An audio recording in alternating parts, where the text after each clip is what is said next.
涅槃は今でも。はい、強いので引いてください。マグナ編成でも必要だし、上石編成なら武器も含めて使うよ。涅槃は短期用って聞いたんだけど合ってる？さすがにちょっと古い認識かもね。短期から中期、場合によっては長期でも高難易度でも使われるね。初心者でも引いた方がいいの？初心者は早めに涅槃引いて光を強くしておいた方がいいんじゃない？古戦場ではどこで使うの？ 150ヘルまでは普通に使うと思うし、200ヘルでも使うかもしれないね。武器とキャラが揃ってない人は肉集めでも使うかもね。というわけで、こんにちは、小太郎です。当イのゲーム部屋は当イさんがプレイ済みのゲームを僕と一緒にネタバレマシマシで遊んでいくチャンネルです。今回の動画はグランブルーファンタジーです。光は涅槃がなければ始まらないから、今の涅槃の強さを解説していくよ。それでは本編スタート。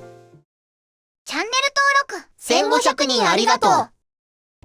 涅槃は光におけるインフラだから、古戦場の編成には 100% 入るし、涅槃なし編成を探そうとしてもかなりタイムが落ちる超妥協編成になるよ。もちろん涅槃なしでも爆発するわけじゃないんだけど、今や涅槃は前提条件になってるから、古戦場やるなら引いといてとしか言えないよね。ざっくりその強さをまとめると、1アビで自分以外の全てが強くなって、2アビで自分以外の奥義が回りやすくなって、3アビで自分以外が2回行動、奥義で奥義ゲージを配りながら全体回復して自分のアビサイ使用間隔が短縮。そして最初からバトルメンバーにいると自分以外にガッツ付与。何言ってんだって感じだけど、通常軸、奥義軸、アビダメ軸の全てを一瞬で強くする最強サポーター。それじゃあこれからグラフェスで現状交換する人のために具体的な性能を振り返ろうか。まず1アビ枠音枠の攻撃力アップで、さらに独自枠の 50% 追撃、そしてよだめ上昇5万。ただし弱体耐性 100% ダウンのデメリット付きなんだけど、弱体はマウントか弱体回復か弱体短縮で対応するのが普通だから、デメリットのうちに入らないね。音枠の攻撃力アップは別枠乗算と書かれている通り、他の攻撃力アップに対してさらに掛け算するから強いんだよね。これは昔の動画で解説したね。要するに基礎火力を上げて追撃をつけてさらに5万追加する効果だから、通常攻撃はものすごく強くなるし、多段ヒットの浴びだめも強くなる。デメリットも重くないから、基本的に短期から長期まで使っておくべきアビリティだね。続いては先に3アビを見ておこうか。自分以外の光キャラに2回行動を付与する効果だけど、その代償に HP の最大値が 30% 減少するね。最大値の減少は回復しないから明確なデメリット効果だけど、それは長めの戦闘を想定した時のデメリットであって、短期戦ではデメリットを無視することができるよね。例えば1ターン討伐ならそもそも被弾しないし、敵の特殊技によるけどサポアビのガッツで耐えることもできるから、1アビと一緒に使って最初からフルバーストするのが光の短期編成だね。ちょっと打足だけど、よく一緒に編成されるハロウィン無限はサポアビの効果で、最大 HP30% の減少ごとに巨左枠の追撃を 20% ずつ自動でつけてくれるから、むしろ涅槃3アビのデメリットが実質メリットに変わるんだよね。だから光の短期通常軸ではハロ無限は必須級になってるんだよね。もちろん涅槃だけでも強いけど、セットだと超強いよね。一応注意としては、中長期だと最大 HP 減少が重いからフルオートでは使わないようにオフにするよ。フルオートでアビ仕様の切り替えができるようになって、中長期でも使えるようになったって感じだね。この変更はかなり大きかったね。そして2アビだけど、自分以外に確定 T8 奥義ゲージ上昇量 100% アップ、回避率約 30%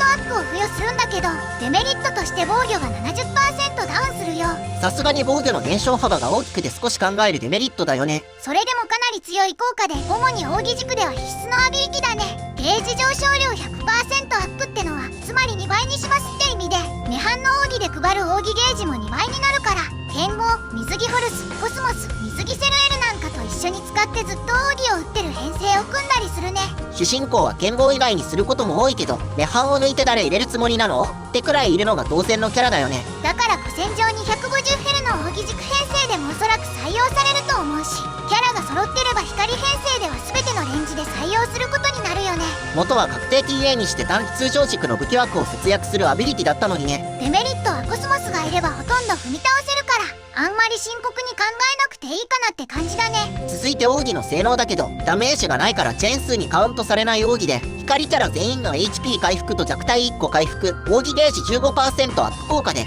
さらに自分のアビリティ再使用間隔を3ターン短縮だね。やっぱり奥義ゲージを配るのと再使用間隔短縮が破格だなって思うね。これがあるから奥義軸でフルオートできるわけだし、 HP 回復も長めのフルオートだとじんわり効果があって嬉しいよね。弱体回復は消せる弱体なら嬉しいかな。まだキャラが揃ってない人なら、極地のランバージャックとフレンド超越ルシで弱体を2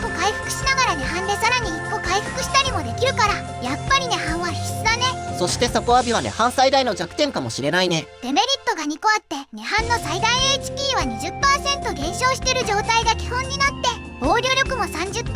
減少してるのが基本だよ。その代わりに回避率が約 30% アップしてて、回避に成功すると6回の浴びだめが自動発動だね。この回避率のおかげで見た目よりも長生きするのが涅槃の特徴だね。もしアーティファクトをつけるなら回避率の上がるやつをつけたいかな。そしてもう一つのサポアビ効果で、涅槃が最初からバトルメンバーにいれば自分以外の光キャラにガッツ効果を付与だね。これに救われる機会は結構多いけど、多段攻撃には無力だから過信は禁物だね。ここまでで涅槃の性能振り返りはできたけど、実際問題、光編成における涅槃はどのくらい重要なのか再確認したいね。例えばこんな表があったとするじゃん。あくまで個人的に光キャラを今から揃えるなら誰を優先するのかって感じなんだけど、環境的には扇軸で必須級の水着フォルスとコスモスは優先度が高くて、短期で優秀なハロムゲンも優先度が高い。ビミサンちゃんのサポアビが紙石の片面編成では必須だからかなり優先したい。時点で優先するのは A の人たちで、 B は主に古戦場で出番がありそうだから優先。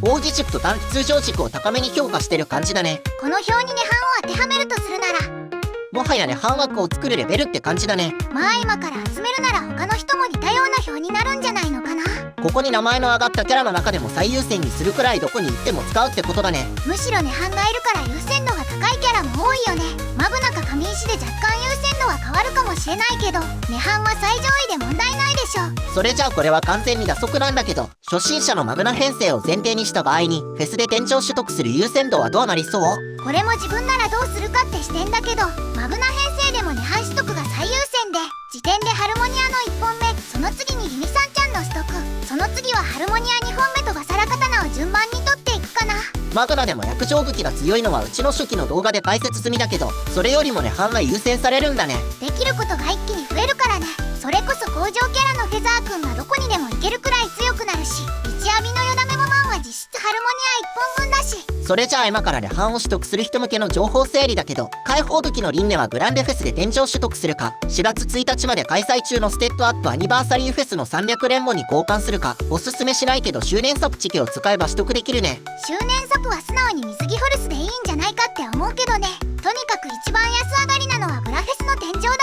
ら、どうしてもバサラを天井交換したいってことならステップアップの方で涅槃取ってね。個人的にはまだリミサンダルフォンがいないならレジェフェスの天井を Y フェスにして、涅槃はステップアップで取得するって流れにするかな。天井するならよく考えてね。というわけで涅槃の解説動画でした。高評価忘れずに押していってね。コメントはコミュニティ投稿の方によろしく。今回の動画はここまで。次回へ続く。